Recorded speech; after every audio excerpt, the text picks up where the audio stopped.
Sex, love, and relationships for women. Around the world, the intimate relationships associated with family are shaped by gendered social expectations and structures. It's important to remember that families and relationships exist within a larger context. Changes in developed countries have affected families in recent years. Employment rates of women with young children has increased dramatically, and there are many employment consequences from motherhood. The idea of leaving children with others, what that means from a societal view, and changing requirements of motherhood for many women. In addition, birth rates have declined all over the world and are below the replacement rate of 2.1 births per woman in developed countries. Fewer heterosexual people are getting married, and when they do get married, they're waiting longer to do so. Now look at developing countries, what we used to call third world countries. And in these countries, fertility rates are positively correlated with illiteracy rates among women and the percentage of women working at home for no pay. Fertility rates are also negatively correlated with women's share of the paid employment workforce.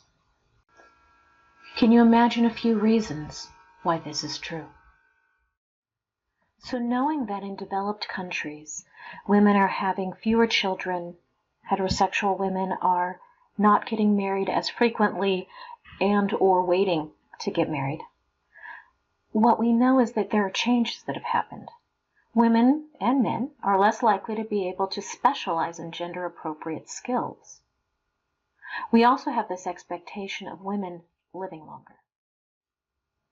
This also means that women have had the opportunity to choose romantic love and sex in their lives to a greater degree than they have for hundreds of years. And yet, we still know that women are judged, framed, and regulated and categorized by their sex and sexuality and reproduction in ways that men still aren't to this day.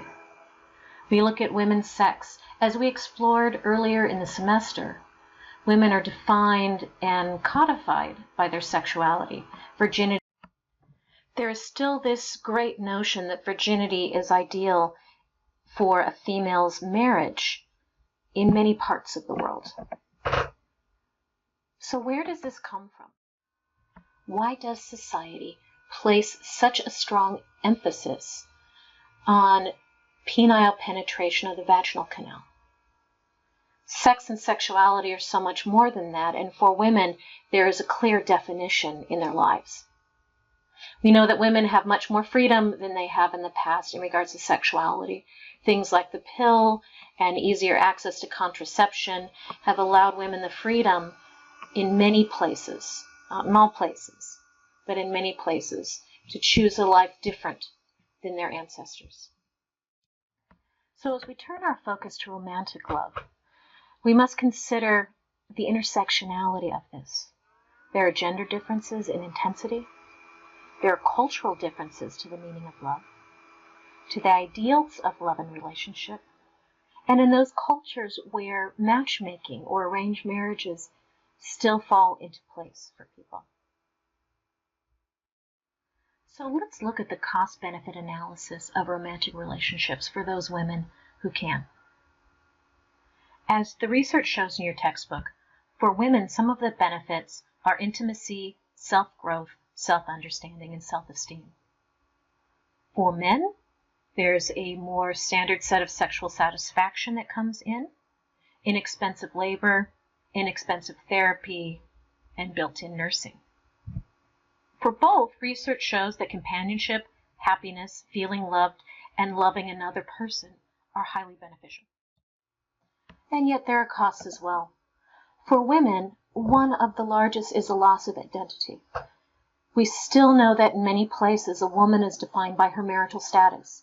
Is she Miss or Mrs.? And yet men, their identity is. In addition, in most societies, it is still an expectation that a woman gives up her identity, her name, where she's from, to take on her husband's name. So a woman becomes lost, where it is much easier to track a man over time who traditionally keeps his name, a woman becomes a part of someone else. And the greatest cost for men is monetary. In our societies where tradition still rules, there is still an expectation that men are the providers in the family. So let's compare what we looked at for heterosexual women to the relationship quality as compared by lesbian couples, gay couples, and heterosexual couples. Overall, research shows us there are very few differences in the way that they evaluate the quality of their relationship. For example, all of them find importance in the love of their partners. There are key things in each coupling that rise to the top. For lesbian couples, reciprocal dependency and equality of power are especially important for them. For gay couples, financial equality and similarity of education levels are especially important to them. For cohabitating heterosexual couples that are not married, they have the lowest score on love for their partner and relationship satisfaction than any other group or any other type of couple. So why might this be? What variables may play? Well, we know that cohabitating couples tend to be less traditional. Less traditional couples and women tend to have higher expectations from their partners and from themselves. And so coming into a heterosexual coupling may in fact bring disappointment for each one of those partners to a degree that it may not for either married couples, lesbians, or gay couples.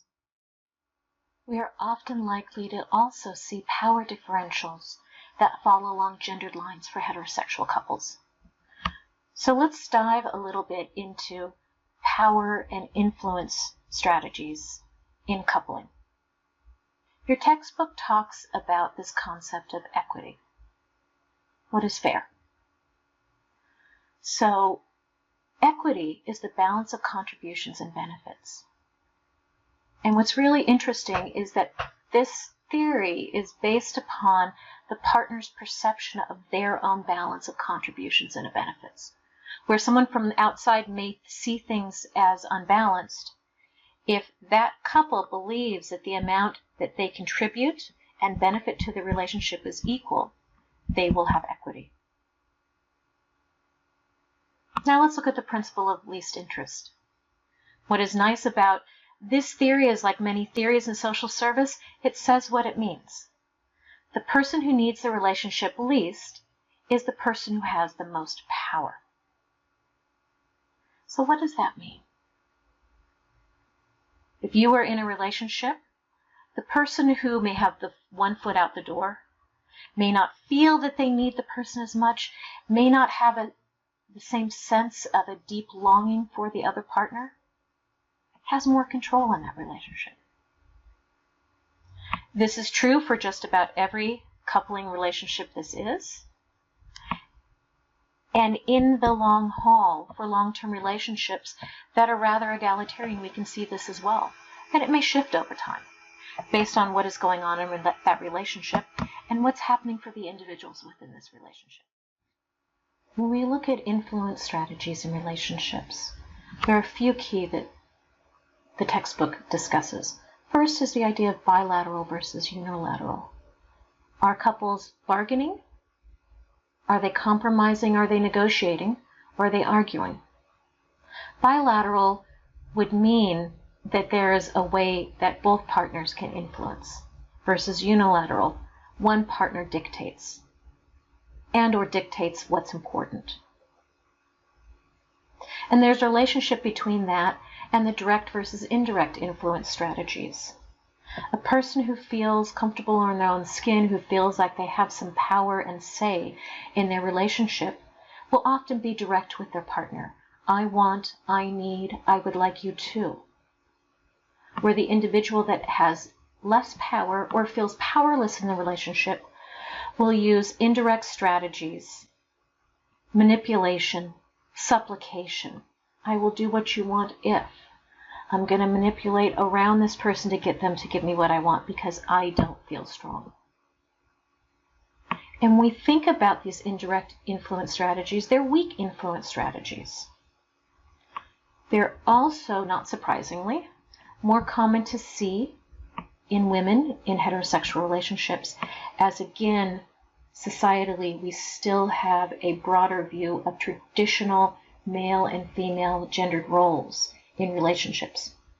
And so these strategies that women often used to influence their partners are seen as whiny, as bitchy, as nagging, because they don't have the strength and they don't have the power.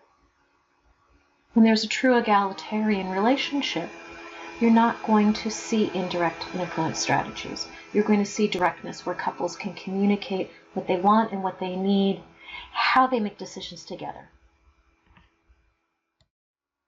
So what's the solution for women who feel overworked, who have been challenged in their lives? Society wants them to marry and have children, don't they? As though somehow this solves everything. So what is marriage? Is it a church? Is it a priest? Is it a rabbi? Is it your guru? No, marriage is actually a contract between two individuals and their government, the state. Each spouse becomes next of kin to the other, and there are hundreds to thousands of legal obligations that are put into place in the moment of that contract coming into effect.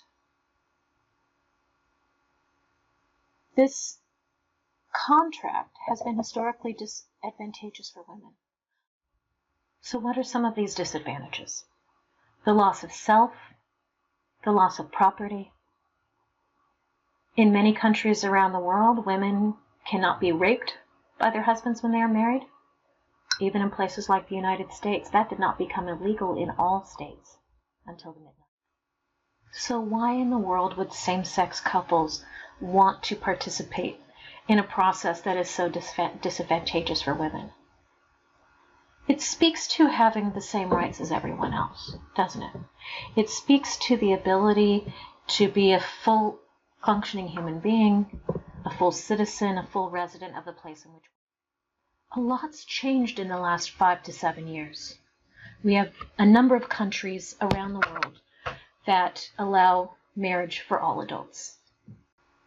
In recent years, the United States has accepted and acknowledged marriage for all adults. And yet there is still a push and a blowback. This idea that somehow religion should usurp, bigotry or prejudice should usurp the rights of the state and the rights of its citizens to live fully in the world. Despite this, people continue to fight for the right for full equality and full human dignity. Marrying those that they love, marrying those that they choose. Because really one person's marriage shouldn't impact another's. And in the end, isn't love love?